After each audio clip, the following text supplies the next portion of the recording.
So it's my first time. Hello. First time ever interviewing anybody, so I'm very happy to have you here. Thank you for coming. Thank you, Michael. It's really a great pleasure having you here. Do you mind just telling us a little bit about yourself? 5 minutes, where you come from, what have you done in your life? What are you famous for? So I'm Rob. I come from a little town in Devon in the southwest of England called Totnes. I went to art school when I was 18 for a year, and I travelled quite a lot, and I lived in a Buddhist monastery for 3 years in Tibet, in Italy. In Italy, how did you get there? Actually, I mean, because I also read that you were a little bit into punk. I was very into punk. Yeah, very. So, and punk and Buddhism, There's more. How is that possible? I imagine. Well, tell me about it. What is this connection? Well, I originally went there just because I wanted to find a way to stay out of England. I was 18 and I was disgusted with the whole place. Was Thatcher in power? Thatcher was in power. So that's just one word, Thatcher. That's all you need. Yeah, that's a reason to escape. And I had a friend who already lived there, and I wasn't really interested in Buddhism. I just wanted to find a way to stay out of England. And I went to visit him, and I just fell in love with the place. And I wasn't interested in Buddhism. I wanted to learn to meditate, and I just got more and more interested in it all.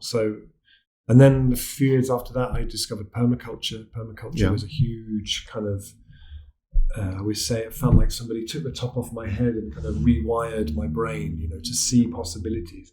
What normally you'd walk down the street, it's just a street. After you study permaculture, you put a fruit tree there and put some vegetables there and water off there. Would you say it's a lifestyle or a framework, a paradigm? What would you say that this way of seeing life differently? I always talk about it as being like as being given. There was a really terrible B movie that I loved. Yeah, it's called They Live. Do you know the film? And it starts with this guy going in an alley, and he finds this box full of sunglasses. And when you put them on, you see the world in a completely different way. And you can see that all the adverts that say, "Hey, buy Coca-Cola," say "Consume and die" and stuff. and then he sees that half the people. It's some of zombies or skeletons. It gets really silly very quickly. But that bit I really liked. So I studied permaculture. I did a degree. I started having children. Then I was 24. I think I had my first son when I was 24. So that was a moment in life where you think, "Oh my goodness, I need to do something." Yeah. So I went to university and I did one of the very first sustainability degrees. I sort of waited until I'd found the thing. I was like, "That's what I want to do." And then after doing that, we moved to Ireland. We lived in Ireland for 10 years. And our family grew, and we spent that time just trying to put it all into practice. So we started a centre for sustainability, and we're teaching permaculture, and I was really into building with straw and clay and timber and stone, and I loved all that. And I ran a course at the nearby college that was the first 2-year full-time permaculture course in the world. Yeah. And then we moved back to the UK. So we did that project, this eco-village project we set up for about 8 years, and then it had a very kind of a traumatic ending where we'd been building a house for a year and a half that was the first earth building built in Ireland for 100 years. It was so beautiful. And then there was a fire. So it was a deliberate fire, an arson attack on the house, and the house burnt down. It was very traumatic. And after that, we decided we'd move back to England, and we moved to Totnes. And we didn't have much. We just had this idea of what would a community-led response to climate change look like? Because at that time, everything you read was hairy men in Nebraska heading up into the mountains with 4 years worth of baked beans and toilet paper and guns. And I was like, that's not really an option living in Devon, So we just started transition with a few people, and then it grew, and then we started it in Totnes formally, and it took off, and then other places started. So many other places were like, "What are you doing? How do you do it?" And we said, "We have no idea. We're making it up as we go along." And then it spread, and it spread so quickly that there was a time when it was just me and someone else answering emails from Mongolia and Italy and New Zealand. How do we do this? We want to become a transition group. So we started an organisation called Transition Network, which supports us, and that's my work for the last 12, 13 years has been around supporting the transition movement through writing and films and blogs and visiting them and stuff. And then the last couple of years, I did a kind of a part-time sabbatical to research and write the book about imagination, which has been a really interesting project. So now my work is kind of partly transition and partly emerging from the research I did for that book. Do you think that the transition movement still needs you, since you are now switching over a little bit of your time into imagination and how we can use creativity for the future? It's a really live question, and it's a question that I kind of sit with a lot. And I'd like to think that it doesn't need me. And I also would really like to think that a movement no longer needs a kind of privileged white man as its kind of figurehead. I think we're kind of hopefully moving beyond that in lots of ways. But it seems like there's still something that's useful needs to be done for me to do. Okay. I don't know. I feel like it's a question I kind of come back to every few months, because transition movement is now in over 50 countries, over almost 2,000 communities. Yeah. Also in Luxembourg, thanks to Nori. Absolutely. Not only, but Nori and the whole team. So imagination is one of the big topics to shape the future. What is the state of imagination today, would you say, in our societies? That was a question that I really went into researching our book. And I started because I kept reading people like Bill McKibben and Naomi Klein and people I really admire who kept saying climate change is a failure of the imagination. Yes.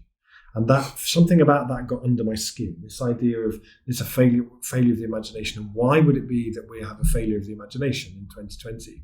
I read research by a researcher called Kyung-Hee Kim in America, where she took this thing called the Torrance test for creative thinking that goes back to the 1960s. 20,000 people, 30,000 people a year did this creativity test. Mm-hmm. She looked at all of this and she said, IQ and imagination rose together till the mid-90s, at which point IQ kept rising and imagination started to decline. Yeah, okay. And she attributed that to the decline of play.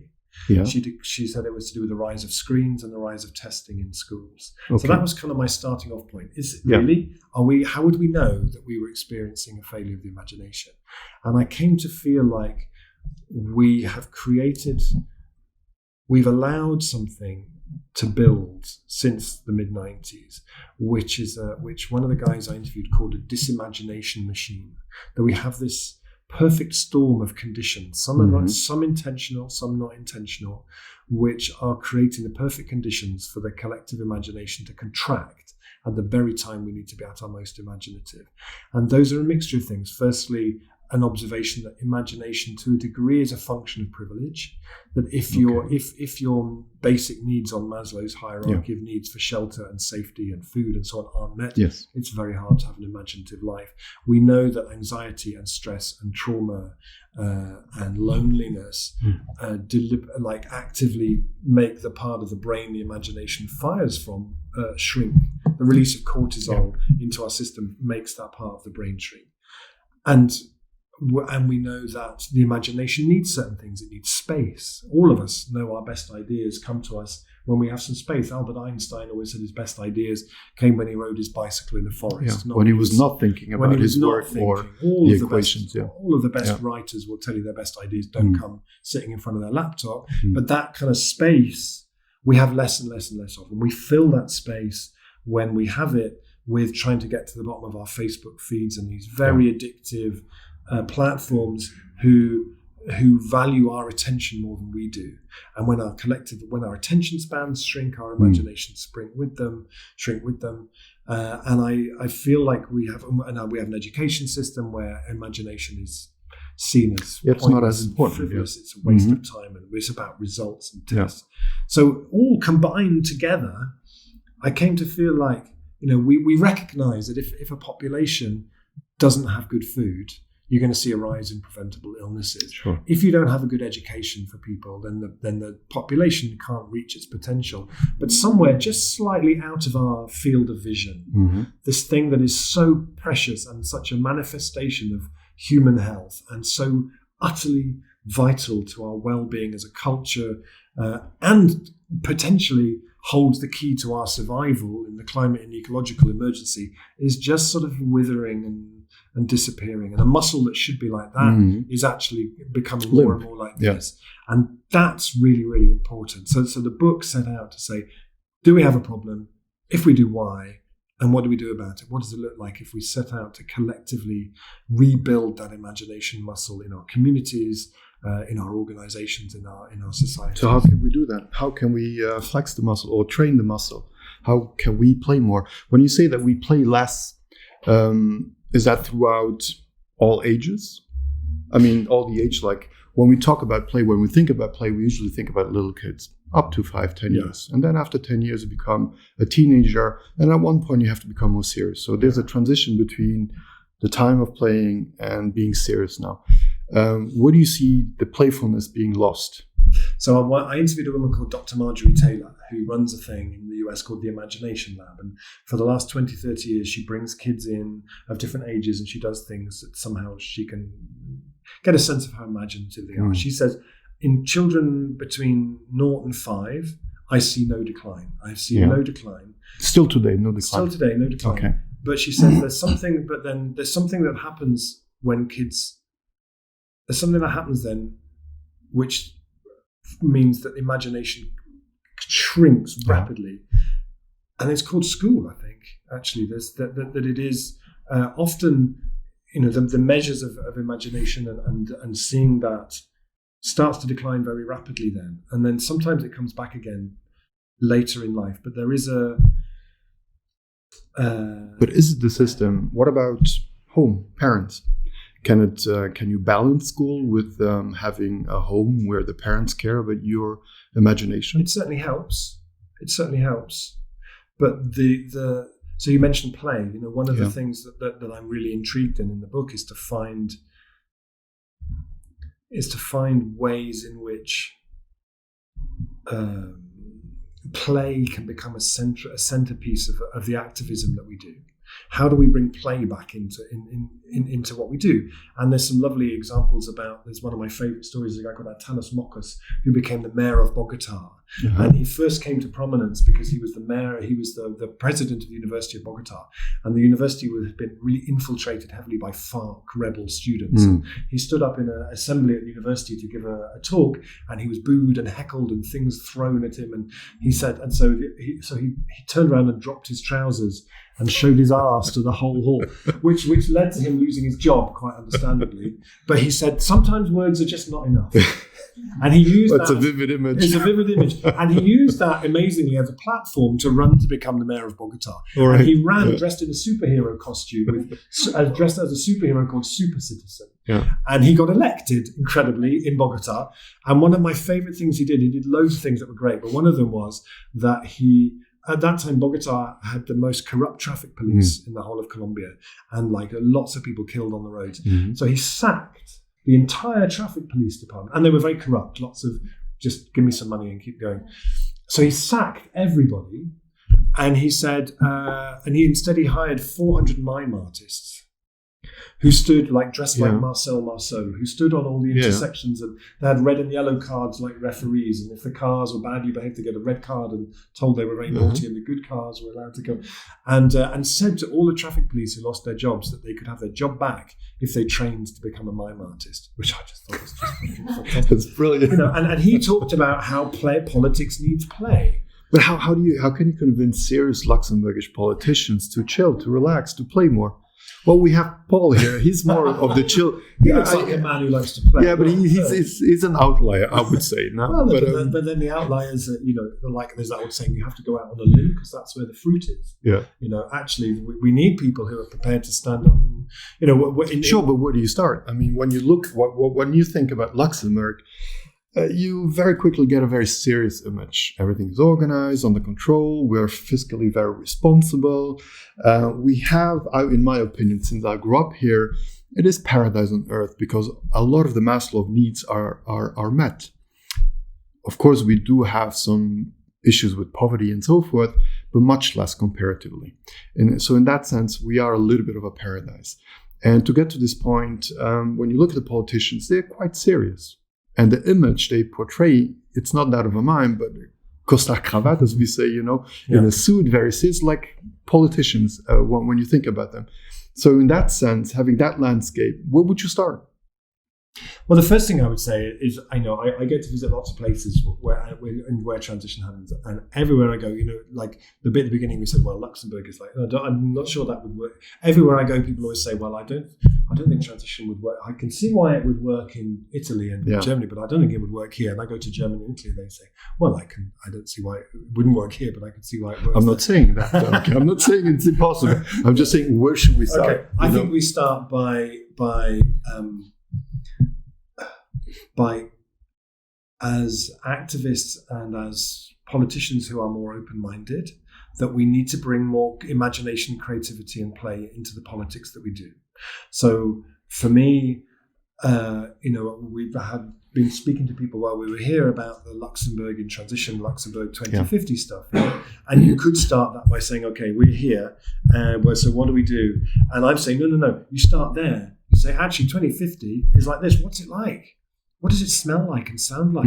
Where's the I have a dream bit about where we're going to get to? Yeah. I loved recently reading Anne Hidalgo in Paris, the mayor, who for her re-election campaign launched this idea of a 15-minute city, which was just beautiful. And it was almost like poetry, the way she talked about it. You'll be able to leave your home and everything you need will be within a 15-minute walk from your home. You won't need a car. There'll be food growing. There'll be bird song. There'll be that's the thing. How do we create that story about 2050 in such a way that you can almost smell it and taste it? And I feel like so much of the work that I do in transition, is about longing. How do we create longing for that? Because actually, if all that was needed to convince people for radical, deep and urgent change, which is what the climate and ecological emergency demands of us, was facts and figures and numbers, we'd have done it already. Sure, absolutely. I agree with you. It's about storytelling, and it's about imagination, and it's about what if, and it's about play. And, we do, for example, one of the things we developed in the transition movement is this fabulous thing called Transition Town Anywhere, where you get together 300 or 400 people in a big space and you go through a series of exercises where you imagine that you've traveled forward 10 years in the future, 20 years in the future, to a future where everything that could possibly have been done was done. It's not utopia, but God, we pulled our finger out in those 10 years and we did incredible. And it was a time of such deep transformation that the people now tell great stories and sing great songs about those people.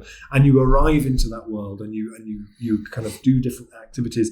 And then the idea is that you think, well, what am I doing in that world? What's my role in that world? What am I doing? And then you meet other people who share that interest. So it might be finance or food or celebration or whatever it is. And then together you come up with something you would be doing.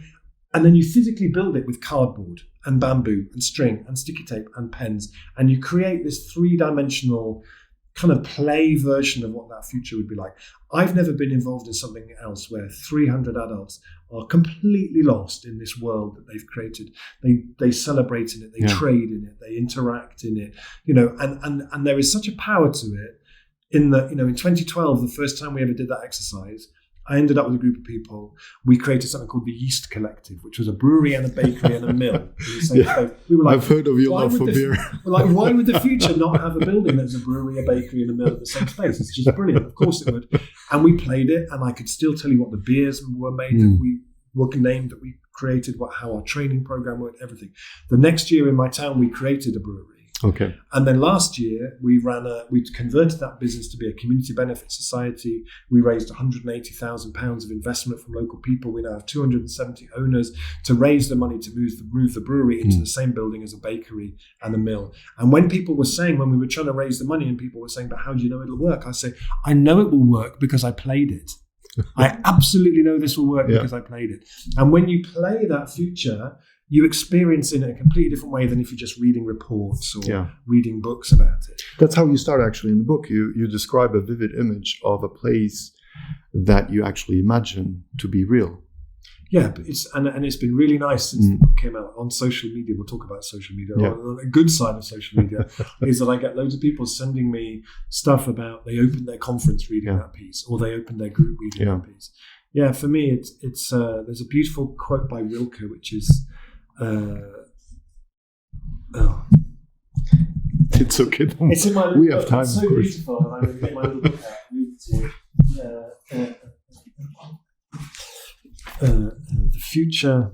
The future must enter into you a long time before it happens. Isn't that beautiful? Yeah. The future must enter into you a long time before it happens. Because I always say to people, when we went to the moon, it wasn't Neil Armstrong's idea to go to the moon. No, it wasn't JFK's idea to go to the moon. Actually, we had been going to the moon for decades. Yeah. Frank Sinatra, sang us to the moon. Tintin went to the moon. Everybody went to the moon. Like by the time we went to the moon because through story, through imagination, we had created such a deep longing to go to the moon that it became inevitable that we would go to the moon. And in 8 years from scratch, we would figure out how to do it. And the bit that's missing now is the longing bit. We've got the technology bit. We've got the political bit. We've got all the other bits. What we don't have is the longing bit. But how do you create that longing? Is that by forming people to be better storytellers? Do you put the politicians through workshops of imagination, of play? I mean, what are the concrete steps that we could take in next weeks, months, years? So the first thing is to say we're all figuring this out together. You know, my sense is that the things that I've seen since the book came out that are really interesting is the number of organizations now who are starting their conversations by looking at what if and creating what if spaces and trying to bring in a culture. I did a thing just before the lockdown. I went to to somewhere in Munich with Patagonia, the clothing company. Yeah.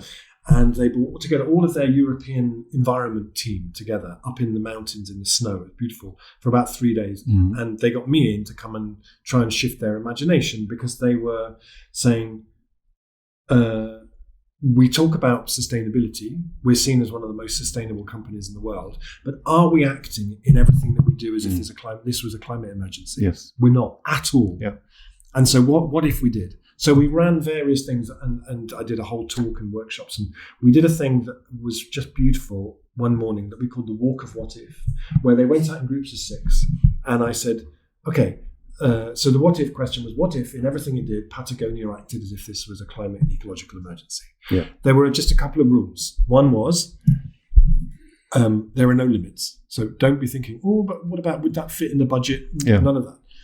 The other one was no one is allowed to say yes, but. This is a yes and exercise. So when somebody else suggests a what if question, you can't say, yeah, but we tried that 5 years ago. No. You have to, if you're going to respond, you respond with yes and, like you do in improv, where somebody says, where you might say, hey, look at this enormous wok we've got in front of us. You know, my thing is take over and tell something else. Yeah, look, let's make some noodles, and then we build off this what if, this yes and then that's how you build. So we went out for an hour in groups of 6, walking in the snow, and came back. It was like people were in some kind of altered state of consciousness. It was amazing. People were like yes and oh yeah, and they came back and they all wrote these what if questions on a bit of paper, and then we said, okay, that end of the room is really, really urgent. This end of the room is not quite so urgent. Arrange your what if questions along this continuum. And then we took the ones that were the most urgent and then worked them up into workable plans. Okay. So by the end of that day, we had 6 ideas that they could implement tomorrow that were completely commensurate with it. But it felt like, I speak to people now in the organization, they say it's just, everybody's like, whoa, yes, and we could. So I think that there's a kind of a culture thing that needs to come in. Yeah. We need, and it's a storytelling piece. Because so often but not everybody is a good storyteller. Is storytelling something you can learn? Do you have it in you? Yeah, and what can we do to teach that to people to become more visionary, imaginary? We are, if in Sapiens, the book Sapiens, it's one of his main points is that the thing that distinguishes human beings from everything else is that we are the species that tell stories. Yeah. And we are I believe that we all have a storytelling gene somewhere deep inside of us. And how do we activate that ability to tell stories? I've not always been very good at it. It's something that I've learned. People learn. It's not something that it's somehow a kind of privileged thing. So for me, it's like people get stuck. When people get stuck in thinking there's no alternative. Margaret Thatcher in the 80s said there's no alternative. Yeah. And I think those words lodge themselves deep in and you run away to Italy. Yeah, it's like, see you later. There is an alternative, it's over there. But that's a really important piece of it because people need to hear the stories. Of course it's possible. Well, I'm asking these questions because our organization, we do offer activities, workshops, seminars, conferences, and so forth. And like I said, I'm trying to pick your brain. I also feel that storytelling is very important. And we are actually now teaching some adults at a later age to tell stories to younger kids. So they stay active at a higher age. And there's a workshop done by Danielle to really teach older people.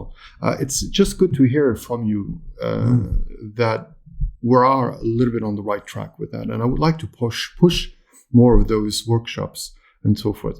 Do you think workshops with politicians or with different people would be the right approach for them to teach them, to give them the tools to become better storytellers, or at least to have a better creative mind?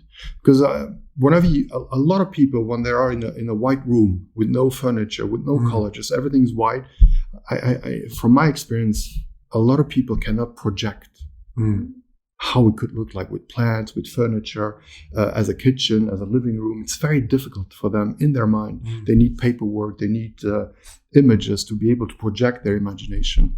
Only a few are able to project that or it's just a simple white canvas. And I'm interested in what can we do to help foster that creative gene or that imagination gene that you talk about. I think people need storytelling, as you say, but I think they also need access to the stories. You know, it's like actually, if you just read the newspapers and conventional television, you won't hear the stories that are happening. I went to America years ago, and I went to America thinking, this is a country that produces a quarter of all the carbon emissions in the world. Nobody cares. And actually, everywhere I went, there were incredible community projects, and local food, phenomenal local food projects, all this stuff happening. None of it ever gets in the papers or on the television. So one of the things that I do, and I love doing in the transition movement, is to find those stories and share those stories. And we created a lovely book for COP21 called 21 Stories of Transition. There was beautiful stories from all over the place. So, you know, stories of communities who come together and do things, stories of politicians who embrace the urgency of the climate emergency. We absolutely need the stories. And I think, you know, if you have I always love the story that I tell in the book about John Muir, who was one of the first environmentalists who wrote books. He was like the sort of, I don't know, what's he called? Pierre Rabhi of his day. Okay. Yeah. and he wrote books. Yeah. And President Roosevelt, the first one, loved John Muir's books. He was like, you know, some people are with David Attenborough or something. Yeah. I was like, oh my God. And so he said, what I'd really like to do is go camping in Yosemite Park with John Muir. And they spent 3 days, President Roosevelt with like one security guy. Apparently they took 40 blankets. I don't know who carried all the blankets, but and then they just sat out under the stars in the park and just talked. And that was so profoundly transformative for him that then it led to the creation of many national parks, millions of acres of national forest. Yeah. And I think, you know, if it's possible to do something similar with politicians today, to get them out of that space and to just expand that, you know, so there's a few things that I've come to think that, because you asked earlier on, what would it take to expand the collective imagination? Yeah. And I had a lodger in my house who was a student at Schumacher College also called Rob, and he did his dissertation. I gave him an early draft of the book, and he read it all and he loved it. And he came up with a model. He kind of, often it takes somebody else, fresh eyes, to look at what you've done and pull something out. And he pulled out this model, which I'll be talking about on Thursday. If you come to the talk on Thursday, I'll be there. Which we call the imagination sundial, and it's the 4 things that we need to cultivate. So the first one is space. That we have to create space in people's lives. When people are so busy and snowed under with work and pressure and deadlines, it's very hard to make space for imagination. And it really helped me to see a transition as one of the things it does that's so precious is it creates a space. It creates what-if space for people to come together and think about the future in different ways. So space. So we should be reframing a universal basic income, a 3-day working week, all of these strategies as being national imagination strategies because they create space. And we've seen during COVID, all of a sudden, people had space and the world was flooded with people starting to write their own novels or making photos of themselves dressed up like old masters' paintings or videos of everyone dancing, and just a little bit of space, you saw that kind of creativity. So space is first. Place is the second one. We need to create places that people go to and that enable them to look at the future in a different way, that when you leave afterwards, your sense of what the future could be is kind of shifted, whether that's urban forests. There's a lovely project in Paris where they're trying to create a new forest in the middle of this suburb in Paris, or urban food gardenings, or just pop-up things that are, I think of like pop-up tomorrows. How do you take a vision of the future and just bring it to life in front of here for a week? Something that pops up and it's a taste of exactly what 2030 would be like if we got it all together in terms of energy and food, and then it kind of disappears and goes away again, so places, practices, things that we do together, that like mastering the art of asking really good what if questions, transition town anywhere, things we do together that allow us to stretch the imagination. And then the fourth thing is something I hadn't anticipated before, but which came when I heard about a project in Bologna in Italy, which is just genius, which is called the Civic Imagination Office. So the municipality in Bologna, they saw there was a decline in engagement in democracy in the city. They saw that it started because somebody went to the mayor of Bologna and said, look, I want to paint this bench on my street a different colour. It's going to take me 9 months to get all the permissions to do this. I have to go through 6 different government departments. It's going to take me 9 months to paint one bench. It's ridiculous. And so they created a whole different approach. And central to it was this idea of a civic imagination office. And what it does is, and it's really interesting, they didn't call it a civic engagement office, civic participation office. No, it's a civic imagination office. And they have 6 kind of laboratories around the city. They use open space and visioning and all kinds of playful things, bringing like hundreds of people into these big imagination days, really well facilitated. The really smart bit is that when people in those events come up with a good idea, the municipalities say, that's a great idea. How do we make that happen? Let's make a pact. Because all of us get so used to being invited to be imaginative, to go along to something. We write our great ideas on a Post-it note and we stick them on the wall, and then we go home and they throw them all in the bin and do exactly what they were going to do anyway. If we want to see the imagination come back in our culture, we have to meet it in the middle. We have to respect it. We have to go towards it. And the idea of the Civic Imagination Office that I just thought was so brilliant was that actually what it's led to in Bologna is now in the last 5 years, they've made 500 pacts between the municipality and the people that range from, we just want to plant some trees out there. Great. Okay. Through to, here's an old office block.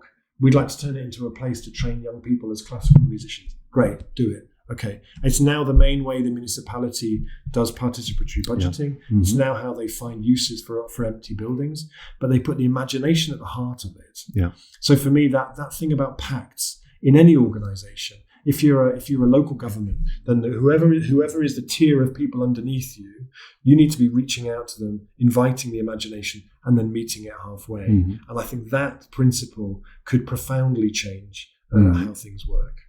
So looks like I'll be going to Bologna in the near future. Bologna is an amazing place to go anywhere. Well, there's another one. You talk about Mexico City having also like an imagination office. It's a little bit, and it's not as sustainable as Bologna. One of them you've read. So I told you the story that for the past 2 months we've been thinking about how to position, or we're thinking about the future of our own organization. So we are quite an old organization since, we've been created formally in 1986, and we've been through 86? 68. No, 86. 86. 86, not 68. I think I have my information right. So now I lost track of what I was going to say. So we're an old organization and we've been through certain changes. Some of them linked to technology within the media field. For example, when the first VHS tapes came out, we used those to for educational purposes, then DVDs and so forth. My question to you, one theme that is one of the missions that we put on paper now is inner transition. So you talk about the transition movement, which is actually based on permaculture and its principles of permaculture. So when you hear the word inner transition, how does it resonate within you? So the term inner transition is something that we already use in the transition movement and have done for quite a long time, from the beginning, really. So when transition started, it was started by 2 men, me and a guy called Naresh.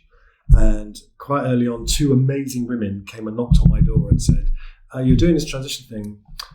It's great, but have you thought about the inner aspect of it all? And we were like, no, not really. And they came very much from a kind of eco-psychology, Joanna Macy kind of place. And they so inner transition has evolved to become a really central piece of transition, a fundamental part, really, which says, I suppose, that the change that needs to happen is not just about organic carrots and solar panels. That's how we do things matters as much as what we do. Yeah. And how we don't replicate the same culture that we're trying to replace. Mm-hmm. How do we create a regenerative culture in our organizations where we are reducing the risk of burnout, where we have groups who have the skills to be able to support each other, mm-hmm. where I remember we had a meeting after about 6 months of doing Transition Town in my town, and we were all like, yeah. And Sophie, one of these two people, she said, she put this question on the table. She said, if everybody around this table carried on working at the pace they're working now, how long could you sustain that for? Everyone was like, I don't know, 4 months, 6 months. Well, and how long do we want this organization to last for? I don't know, 20 years, 30 years. Okay, so that's not going to work, is it then? Because we lose so many brilliant people from these movements through burnout. So inner transition now is really a whole set of tools that when people come and do transition training, I want to start a transition group, I'll do the training. Mm-hmm. You're not going to get 2 days of how to start a community currency. What you get is 2 days of how to run good meetings, how to manage conflicts, how to make decisions, how to create a culture where all the voices are heard and included. How do you start every meeting with a minute of silence and a go round so that you meet as friends who care about each other, who are trying to achieve something, not colleagues with an agenda. And so there's so much of that kind of, and also, if we're successful, the next 10, 20 years of transition will be a exhilarating time of phenomenal change. It'll also be really hard. It'll also include a lot of grief, a lot of moments where it feels like it's not working out, a lot of time where we are kind of under attack in various ways. We need to cultivate that kind of inner resilience and ability to support each other through that. So one of the things that we do in my town, for example, was any of those of you who know Totnes, we have more psychotherapists per square foot than anywhere else in the world, I think, possibly. And so quite early on, we put out a challenge to those people and said, this process is beginning. How can you help? What's your role? How can you support it?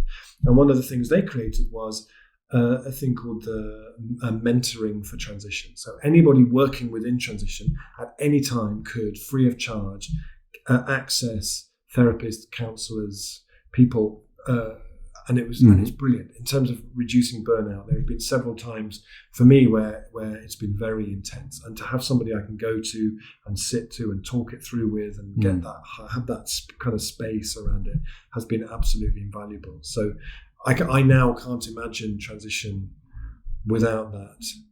Actually, it's a fundamental part of it. What are the tools? I mean, we talked briefly about yoga and a little bit, you probably touched upon meditation during your 2.5 or 3 years in Italy, maybe also during your trip to South Asia. How important would you say tools like meditation are into creating that inner resilience? Are there any other tools that you would recommend to be included as part of that inner transition? Because you made a list of how better run, how to resolve conflict, time management, how to lead meetings. When I talk about inner transitions, there's also, I wouldn't say a spiritual component to it, but when you talk about meditation, yoga, the origins of those practices have a spiritual base. So how important would you say is spirituality and some forms of spirituality, like meditation being one, yoga is another one, being important ingredients in that process? I would always be wary of saying that spirituality is somehow fundamental to transition, because there are many people who get involved in transition in their communities for whom that's not a big part of it. And people love to, transition, it's a sort of spiritual kind of cult or something. It's like, what are you talking about? But I think there are coming back to when we were talking about play and imagination, there's a brilliant book by Bessel van der Kolk or something. It's called The Body Keeps the Score. All about trauma. It's an extraordinary book, all about trauma. And he talks in there about, we know that trauma causes the imagination to shrink. That trauma means we get much more locked into the present and the past. And he writes in there really powerfully about how trauma shuts down our ability to see the future in hopeful and positive ways. The future kind of disappears, and we just get stuck with kind of what's in front of us. And he talks in there about how yoga, the really interesting science about yoga and trauma, meditation and trauma, exercise, physical sports, spending time outdoors. Yes. I always, when people say, what's one thing to do to stretch my imagination, I always say, go out for a walk, go to the woods and look up. Yep. Because when you look up, you see the woods in a way you normally never do. And the shapes and the patterns and the light are just absolutely gorgeous. So for me, like we said, I ended up in this Buddhist monastery, and I would think of myself as being a Buddhist. Not a very good one, but it's my kind of my. What is a good one? I don't know, not me. But the thing that I loved from Buddhism was this concept of the bodhisattva. Yeah. This concept of that you live a life. You live a life of compassion in service to other people. Yes. And an incredible book. Chogyam Trungpa wrote a book called The Shambhala Warrior, which I read when I was 18 and had a profound impact on me, which was the idea that you live a life of service in these times. And so for me, transition is a bodhisattva practice. Transition is fundamentally about being of compassionate service in times that demand that from us. But that's for me. Absolutely. And it's very different for everybody. Absolutely. And and what's really interesting to me is, there's books written from a Christian perspective about doing transition in a Christian tradition. Yes. There's books about doing transition. There was an order of Zen nuns who started doing transition. They were like a kind of an abbey in transition or something. And I just love that thing of how transition sort of translates into so many different settings in that way. Interesting. Are there any questions? Otherwise, we keep going. Paul. Yeah. Yes. Steve. If you talk about imagination, I'm fascinated by the concept of imagination. And I think that as a politician, I say we don't have time for imagination. We don't have time to think and to play and so on. We're always under pressure. There's no time for imagination. I love this concept, and I love to defend it also in myself, in my life, to keep the room and the space for imagination. But the question that I have is, which is the image behind imagination? So the image of the human being that you have, because imagination as such is a formal concept. It's neutral. It's not positive, not negative. The content is decisive. What will be the content? If you leave room for imagination, how is it possible for you to believe that there would be something positive coming out of imagination? That then people will live in a new way of life. Because I see that the transition could be from a more consumeristic way of life to a creative way of life, living. I think that you need, or it's a question that I have towards you is, do you need a positive image of the human being behind it so that you can believe that imagination will lead to something? I think you need. I feel like there are some people involved in politics who bring an enormous amount of trauma into their politics, and who are so damaged that it's very, who often weren't allowed to. I'm thinking particular leading politicians in my own country at the moment who weren't allowed to play as children and who were sent to boarding school at the age of 6 and whose imagination was kind of cauterized at a very young age, and how you bring that back. I think the answer to the question is that actually you do it by putting a kind of a limits around the imagination, by putting a framing around the imagination. One of the things I learned doing the book that I'd never thought about before was that the imagination has limits. The imagination thrives best when it has limits. So if I said, tell me a story. You'd be like, oh, I don't know. But actually, when you do improv and you learn improv theatre, they're like, okay, you're a bus driver, you've had a really bad day, but you love singing opera. And Nori, you're a passenger getting on the bus, you've just lost your wallet and you hate dogs. Go. And then we put a framing in place, and then the imagination goes then, because that kind of framing is in place. So the beautiful thing, what I see at the moment around the world is that the politicians who have no sense of limits, there's no framing around their politics. So like Donald Trump recently, when he gave this yet another extraordinary presentation, where he said he was trying to dismiss the idea of that we should raise energy efficiency standards in buildings. Because he said everybody knows the only way to raise energy efficiency standards in buildings is for them not to have any windows. This is what green environmentalists are proposing, that we have no more windows in our buildings. Is that what you want? Like, what are you talking about? Whereas actually when you say, and so all the people, what I see again and again is that when you put the narrative and say this is the climate and ecological emergency, we have to be cutting emissions 8, 9, 10% every year, starting right now, to have any chance of staying below 1.5 degrees. And if we don't stay below 1.5 degrees, we're kind of toast, really. And actually, that's the framing. And it's why Kate Raworth's Donut Economics is so brilliant as well, because it defines that space within which we have to be imaginative. So for me, that work around imagination is preceded by something that says, this is the space. These are the kind of limits, but we're not going to talk about them as limits. We're going to talk about them as being the sweet spot, as being the safe space, as being the space within which we need to be imaginative. And then we're going to be so brilliant within that space. We're going to hold it, we're going to facilitate it, it's going to be brilliant.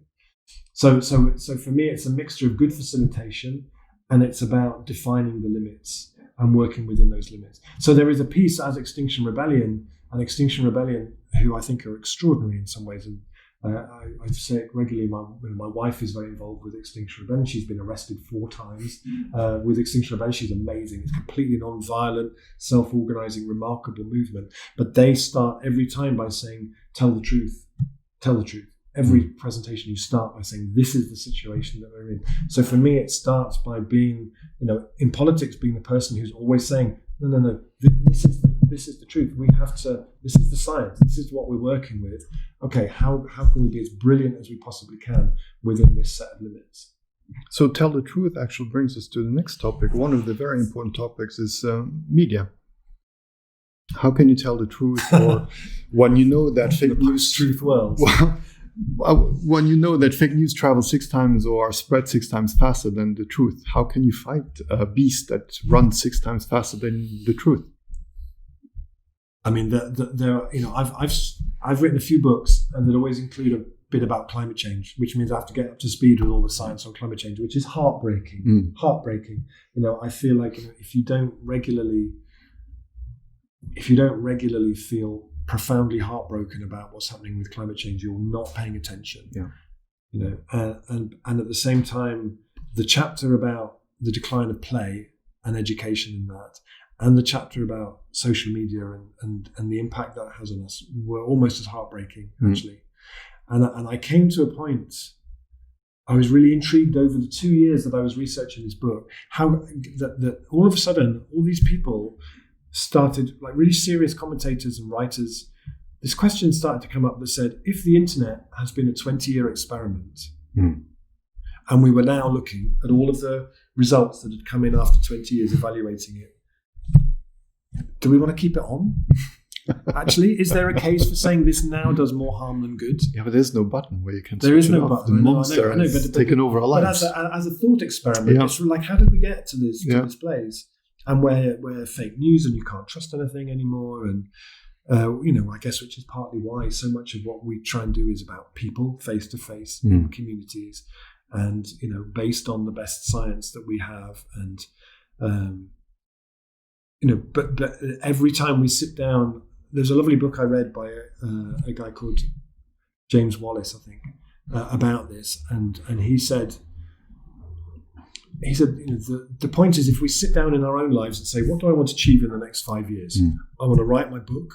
I want to go traveling. I want to do this. I want to do that. I want to paint my house. I want to learn to type and speak French, something. And then every time you sit down in front of Facebook or Twitter, what are their intentions for your next 5 years? They're just that you give as much of your attention and time looking at them, because they value your attention much more than you do. Absolutely. And I love that there's a story in the book that I always tell about trying to get people to imagine Vincent van Gogh in the Yellow House in Arles in 1888 in August, coming into the kitchen of the Yellow House carrying a big bunch of sunflowers. And he comes in, a beautiful day, the light's coming into the window, and he arranges these beautiful sunflowers in an earthenware pot on the table, and he sits back and looks at them, and then he gets out his smartphone and he thinks, I'll just check my Twitter page, and I'll just check my Facebook and my Instagram and my Pinterest and my Reddit or whatever else, and I'll just check the football results, and then 2 hours later he's watching videos of skateboarders falling downstairs, and he can't remember why he even started looking for videos of skateboarders falling downstairs. That painting, that series of paintings wouldn't exist. Because imagination is because art is distilled attention.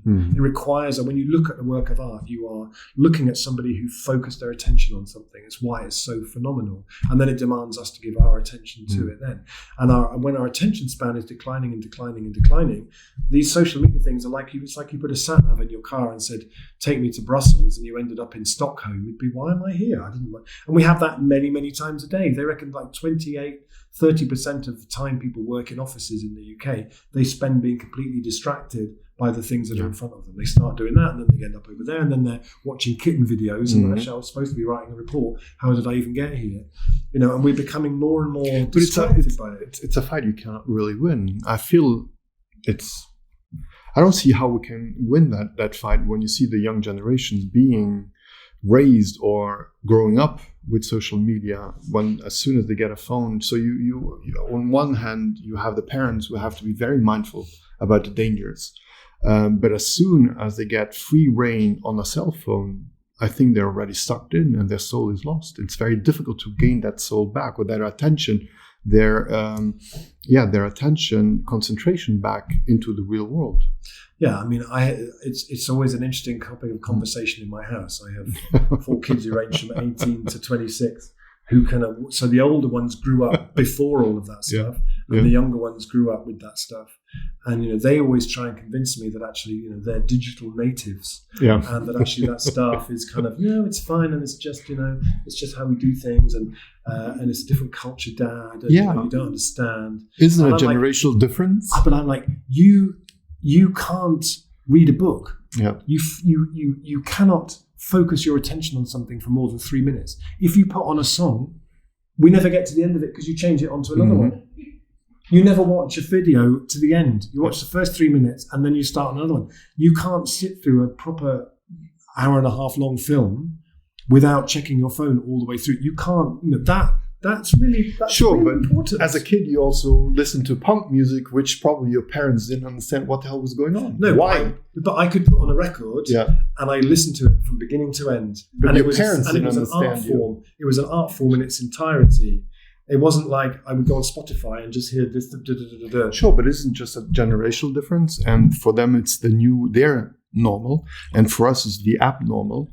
But when they become parents, their kids will be doing normal stuff for them, but abnormal stuff for your kids. There's loads of stuff that's great about it. The fact that you can keep in touch with friends, the fact that you can, when I was a kid, I used to make music. I had a 4-track cassette Porter Studio, rubbish thing. It was terrible. And now just on the laptop, they make incredible music and films, and it's just fantastic. And, I don't want to sound like some old moaning old fart complaining, because a lot of it's amazing. But underneath it, there is this sort of if we have a generation of people whose attention spans are shot to bits, we're really in trouble, I think. Because the challenges that I noticed that there is a thing where, we often, the politics of my generation, we read lots and lots and lots because school was so terrible and didn't teach us anything. So it was a generation where we taught ourselves. We had to educate ourselves through music, and you'd listen to records and then you'd go off and read the books, and it was a whole thing. And actually now it's so superficial. I watched a video on YouTube about Palestine. I'm outraged. Where's Palestine? Oh, I don't know. Why is Palestine like it is? Oh, I don't know really. Yeah. I don't know. It's like it becomes really superficial. No, there's a guy called Nicholas Carr wrote a book called The Shallows, and he put it beautifully. He said that basically when your attention span goes, he said it used to be that our relationship to knowledge was that of a diver. We had sufficient attention span that we could dive into knowledge, and that was how we got wisdom in our culture. And now we water ski across the top, and we don't have the attention span to dive deep. And I think this idea of media mindfulness is really important because there are also lots of people who have a really addictive relationship to these technologies, and there is no support for it. Yeah. If you work in Silicon Valley and you make loads of money, you can go on digital detox camps out in the woods. If you're a single mother in Luxembourg, raising a child who will never put their phone down and stays up half the night on their phone, there is nothing. There is no support for that at all. And I think we have to be really. And there are some good organizations who are doing some stuff around that. But in your opinion, what is effective? Because when you think about all the actors who built those platforms, when you listen to them and when they talk about their kids, they clearly say, don't touch the phone. Don't touch it, yeah. They themselves know how dangerous and how addictive they have built certain features into the platforms that tell their kids don't touch it. So for people who don't have parents to tell them don't stop, how can you do digital detoxing for people who don't have the means? I place my hope in the fact that things like the film you were talking about, it's called Social Distraction. The social dilemma, yeah. That actually things like that are starting to have a real impact now. I think we will start to see a movement among young people, which is a sort of switching off movement. And I see maybe the seeds of it in the school strikes for climate. I see the seeds of it in different places where maybe we see a movement which is about the quality of spending time together and the quality of real experience, and not having to always see it through an Instagram filter. Enjoying good food because it's amazing and your friends cooked it together, not because it looks really great in a picture that you can put on Instagram. Yeah. And I think we will see a swing back of people arguing that we need less time with it. That's what I put my hope in, and I see the beginnings of it in some places. Do you know of any creative ideas that could help us? Actually define different workshops, conferences, or ateliers here in that domain? When you talk about stories that you've heard from all over the world in that field. There's an organization. Because out of the documentary that we talked about, Social Dilemma, the design ethicist of Google, who actually raised a lot of these issues within Google like 5-10 years ago, he got disgusted that there was no resonance. There was a resonance, and then the wave just faded off. And so he quit Google and he started the Humane Center for Technology. Yeah. And there's a lot of good tips that we could actually implement here to help parents actually deal with certain issues like that. And I just wrote him an email to see if there's a collaboration that is possible between the center and us. And I hope that we will be able to build on those experiences. Great. So if you've heard of any other stories around the world, there's quite a lot of stuff. Yeah. Like there's a really good book called something like 20 Reasons to Shut Down All Your Social Media Accounts or something like that. Yeah. Right now. Yeah. I don't know. I take great heart from the resurgence of people writing stuff about that and looking at that. I think it's really, really important work. No, I totally agree. I think it's one of the missions that we put on our vision statement. It's a very important one because the impact is incredible. It's a force for good, but it's also a very strong force for negative, for bad. Well, there's a thing that goes along with that, I think, which is about critical thinking and teaching people particularly young people, critical thinking skills. Yeah. How do you tell truth from nonsense? And how do you have those critical thinking skills? My son sent me a video that there's all this like daft conspiracy stuff around COVID-19. So my son sent me a video that someone had sent him, which supposedly was Bill Gates giving a briefing to the CIA in the 1990s about how you could design vaccines that were designed specifically to target people with extremist views to make them less extremist. Really? And he sent me this video, and I was like, Finn, have you ever seen a picture of Bill Gates before? No. That's not. That doesn't look anything like Bill Gates. It's not even Bill Gates. Oh, okay. And just, there's so much nonsense and refining a kind of a training you could take into schools around how, when you find stuff online, to tell truth from nonsense would be really, really important. So all the educators need to be going through an imagination workshop. Yeah, we need critical thinking training as well. Really, in addition really to Just gonna ask if there are any questions because I don't want to monopolize. No? So when you look at the room beyond the people, imagine you're the boss here and your task is to reimagine how this room should look like based on your experience. So imagine in 5 years, in 2 years, 3 years, 1 year, maybe. If you talk about imagination, if you talk about critical thinking, how would you see this room differently along those purposes? Okay, I would see it as I would be blurring the edge between inside and outside. So there would be a lot more opportunity for people to come in. It would be a space where people could find a kind of a quiet, reflective space where they could get away from the busyness of everything. Maybe a place with no phones. I went to a brilliant cafe in Paris where they had no phones at all. Where were they? You put them in a box and it's a timer? You just had to turn them off. He just had this thing. He was militant about when you come in my cafe, you turn off your phone. Anyway, I didn't. It's on my blog. It was hilarious. Maybe it becomes a place where people, in 5 years' time, 10 years' time. So by then we are deep into the response to the climate and ecological emergency. This whole neighborhood around here will be much more connected, much more localized. Maybe the space out here will be a community food growing space. Maybe this place would be somewhere that would have a connection to a farm or an urban farm somewhere nearby. And this would be a distribution place. People would come here every Thursday. They would collect their food. They would have conversations. You might have a space where you could then teach people how to use that food. Learn people who live around who want to learn how to cook. I love cooking. Could be a thing that happens in here. You'd have a space of resources in the library where people could pick up resources. They could come and do training in here. It would be a space that the use of it would change many, many times during the day.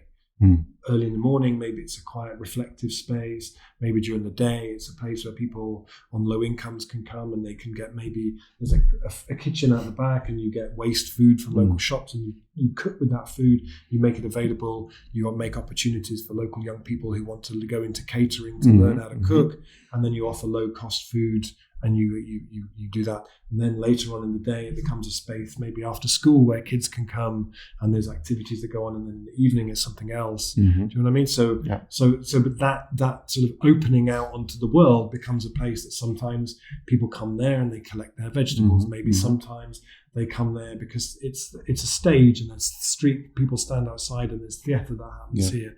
Do you know, it's something where. So I do a podcast called From What If to What Next, which is a kind of follow-up from the book. And the idea is that every episode is a what if question. The listeners send in their what if questions. And then I find the two best people to explore how we move it from being a what if question to being a what next, to being a reality. One of the things that we do in that is a bonus thing called the Ministry of Imagination, where we now live in a time where there is a Ministry of Imagination. The Ministry of Imagination has become a catalyst for imagination in our culture. It's an essential part of government that seeds imagination and creativity in every aspect of government thinking.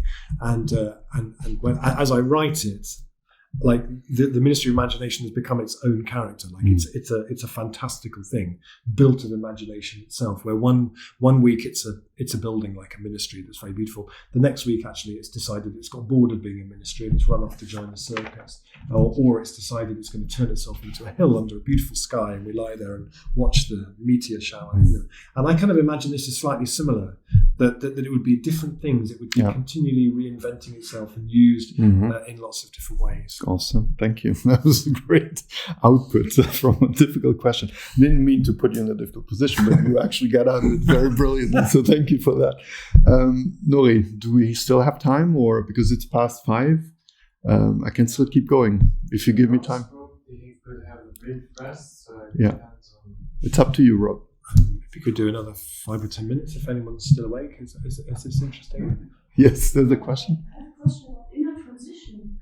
Many people have to question what comes after death. Is this a question which needs to be addressed in the topic of inner transition, and can it be addressed? How can it be addressed in the transition style? Blimey. We did a podcast that was, what if we treated the end of life with the same reverence as we treat the beginning of life, which was a really beautiful question. I think I think to have that there would certainly be no agreed position within the transition movement about what happens after death. That's very, very personal for everybody who is involved. How do you think about it? That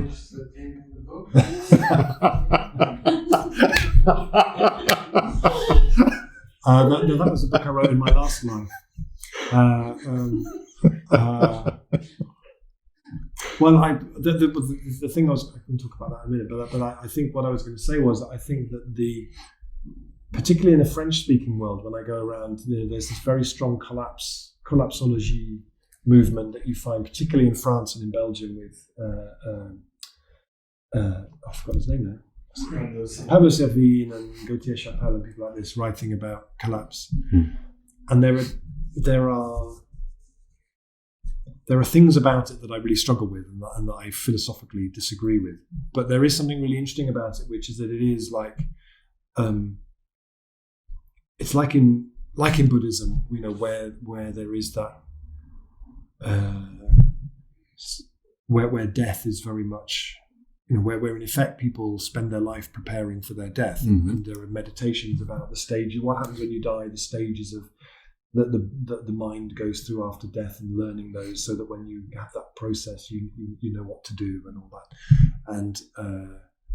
and living with impermanence, that really strong sense of impermanence, that death could happen at any minute. I always remember a Tibetan Lama who came to the place I was living in Italy. Incredible, one of that last generation of Tibetan Lamas who, when the Chinese invaded in 1959 and just set about destroying an entire culture, literally had grown up in the monasteries and memorized all the texts. And as the Chinese behind them were just piling up these 100-year-old teachings and texts in massive bonfires, they walked over the mountains down into India, sat down and just recited the whole. They carried that whole lineage in their imagination, just amazing.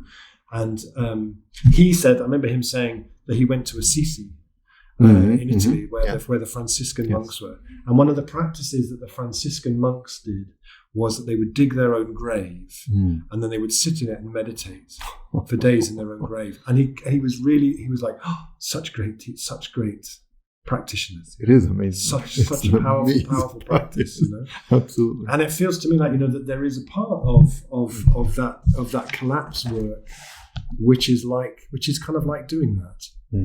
Yes, all of this looks really permanent and like it's going to last forever. But then lots of things did, The way I think about that is just, we don't know. I don't know, and I don't care. When I get there, we'll figure it out. The Italians would say, "Boo." It's one of those things that you cannot control. So why should you waste time on things that you really cannot control? So I guess the Buddhists would say that you can control it. Yeah. But like you, I don't know. I don't know either, and I'm okay with it. I don't know, but I love that the thing always fascinated me about Tibetan culture was that in effect they spent 1,500 years as a kind of Silicon Valley of compassion, isolated from the rest of the world, and just not developing armies and missiles and banking and fractional reserves and interest. Actually, they created a culture that supported the people to do that kind of inner exploration, and the way that they look at death in that culture is just extraordinary, I think. Don't we find a similarity in Bhutan? When we think oftentimes nowadays about Bhutan, you think about the happiness index. They made happiness a main topic of governmental policy. Yeah, I mean, Bhutan is part of, traditionally a part of Tibet. Yeah. But it's always amazed me that the happiest people I ever met were Tibetans, and they'd had such an awful time, but they still were the most sort of extraordinary people. Yeah. Excellent. I have one more question. No? Volunteering is a topic that I would like to conclude on, because in one of the podcasts, I heard you say that when you want to create a movement based on volunteering, it will probably fail, and people should actually go to business school and come back and take on the transition movement and create jobs, and then there's a hope for the movement to have a future. But if you base it solely on volunteers, the chances of it actually to flourish, the movement to flourish, are much less. Do you remember that statement? I do remember that statement. Yeah. So the bit about go to business school was me quoting a guy called Michael Schumann, who's one of the best writers and activists on localized economics in the US. Incredible man. And I asked him, what one thing would you recommend to transitioners who really want to change their local economies? He said, go to business school. But sadly, the kind of business school that we need to go to doesn't really exist yet. Because if you go to business school, you might leave thinking, actually, I'm going to work for Goldman Sachs and give up on transition altogether. The reason for that is, I think, volunteers are absolutely vital. And actually, most movements are sustained by volunteers. But the problem is that if we imagine that we're going to make the scale of change we need to make in the next 10, 15 years just with volunteers, we're kidding ourselves. And we will also end up with movements where we look around and go, why is everyone white and middle class in this movement? Yes. Because I met this incredible woman called Daria Robinson from Richmond, California. Richmond, California, really tough place. And very high levels of unemployment, gun crime, gangs, all of the whole thing. She was involved in this amazing project called Urban Tilth, where they're teaching young people in that neighborhood to grow food. And they have started 13 farms and gardens. Their aim is to grow 5% of Richmond's food, which is a total food desert, that place. And we did a talk together, and I said, we have to look at how we create jobs for this, because otherwise we end up as just white middle class movements. We aren't having the impact we need to, because if we imagine we're going to go to work, raise our family, meet in our transition groups on Wednesday evenings and change the world, we're kind of kidding ourselves. And she said, it's so good to hear you say that, because if this is a revolution that depends on volunteers, I can't be part of it, and nor can anyone where I live. And so it's why we started a strand called the Reconomy Project, which is about saying, okay, you're a transition group. You want to start a local food project. You want to start an urban farm. Great. Okay. So there are two ways you could look at that. You could say, we're going to run it all as volunteers. We're going to do it in a kind of a voluntary way, and we're going to do everything for free. The other way is to say, right, how would an entrepreneur look at this project? What are the ways that we can create the most amount of jobs from this? How can we create a return that we can then invest into other things? And it's been a big shift in my own thinking as well. I came very much from that world of anti-capitalism or you can't talk about making any money out of anything. Now I'm the founder director of the brewery in my town. We employ 9 people who can raise their families and pay their mortgage, and it grows every year, and that's fantastic. But it's done with a different ethos and a different model. But it was designed. The intention is different. Yeah, the intention is the intention is in a city like Luxembourg, in 10 years' time, if we can combine the sort of the political will and the citizen movements and the investment and all the things that we need, transition should be the biggest employer here in the city. It's not like there's not enough that needs doing. The climate emergency, we've got to rebuild the biodiversity here. We've got a new energy system to fit. We've got to refit all the houses for energy efficiency. We need to maximize biodiversity. We've got to take the roads up and put in other things. It's not like there's nothing to do. There's so much to do. The question is, how would an entrepreneur come to that and say, how do we actually do that? One of the recommendations that you did actually for an engineering school was the first step is actually to declare a state of emergency. Yeah, I and say then that to every university. you put all your engineering students through that framework. You teach them with that as leitmotif, the state of emergency that we have with climate change. Yeah, and you put them through the curriculum with that in mind. I think then the outcome will be probably amazing. Extraordinary. But have you followed up on? Have they? Is there any institution that has? Not yet. Okay. Not yet. You know, I mean, for me, I feel like, you know, when I spend time with the school strikers, the young people on the school strikes, and the inane politicians who say, "Oh no, you should stay in school because you're missing your lessons and this will really harm your education." But what are you talking about? Being part of the school strikes is the most phenomenal education. I agree. You learn about cooperation and you find your voice, you find your confidence. You're among other people. Yeah. You learn how to make posters, how to promote stuff. It's phenomenal. In the same way, I'm always really fascinated about May 1968 in Paris, the month before I was born, as this sort of student revolution. And the oral history stuff in there about how people say, I learned more in those 2 months of May, June 1968 than I learned in 5 years in university. We learn everything because everybody talked together. People who are involved in Occupy, people involved now in Extinction Rebellion. It's the most phenomenal education. Imagine if you went to study engineering at university and they started out by saying, we're gonna put limits around it in the same way that we talked about before. This whole course is going to be taught through the lens of the climate emergency. You will leave here as people who can go out and be of service to that. And we're not or economics. We're not going to teach you conventional economics because they are completely irrelevant, and nobody should be teaching that stuff because it's what's got us into this mess. We're going to teach economics through the lens of the climate emergency, and you will go out into the world and you will set it on fire with passion and ideas and imagination. That's what university should be doing, and it fails everybody who goes to university at the moment if it's not teaching in that context. So do you think we should declare a state of emergency within our organization? Absolutely, you should. Yeah. And there's really fascinating movements now of architecture declares, music declares, culture declares. There's now many theatres and venues in the UK who are declaring climate emergency. Music declares. Radiohead, Massive Attack announced they wouldn't tour. Radiohead said they wouldn't tour anymore unless they could do it in a low carbon way. Massive Attack have said they will only tour if they can get to venues on the train. Architecture declares is all of the architects who won the Sterling Prize for Architecture in the last 25 years coming together and saying we declare a climate emergency. So absolutely, awesome. and particularly if you could do faith declares to facilitate faith declares here in the city as a multi-faith thing of getting all the faiths declaring this is a climate emergency. There's a beautiful thing, one of my favourite transition groups, seems a strange thing people would have favourite transition groups, but this is what this sort of work does to you. In Tooting in South London, one of the first things they did was they did a thing called the Earth Walk, where they went out and they visited every place of worship in Tooting. And they asked the teachers, the imams, the priests who are there to share with them what are the teachings in your tradition about taking care of the earth, stewardship of the earth. And they do this every year, and they go to visit all the places. They've built these really great relationships now with the rabbi and the imam and the different people in the different faiths, and bringing people together to say, we declare a faith declares. I think would be fascinating. Awesome. Excellent idea. Rob, thank you very much. Unless there's another question here, I think it's an awesome conclusion.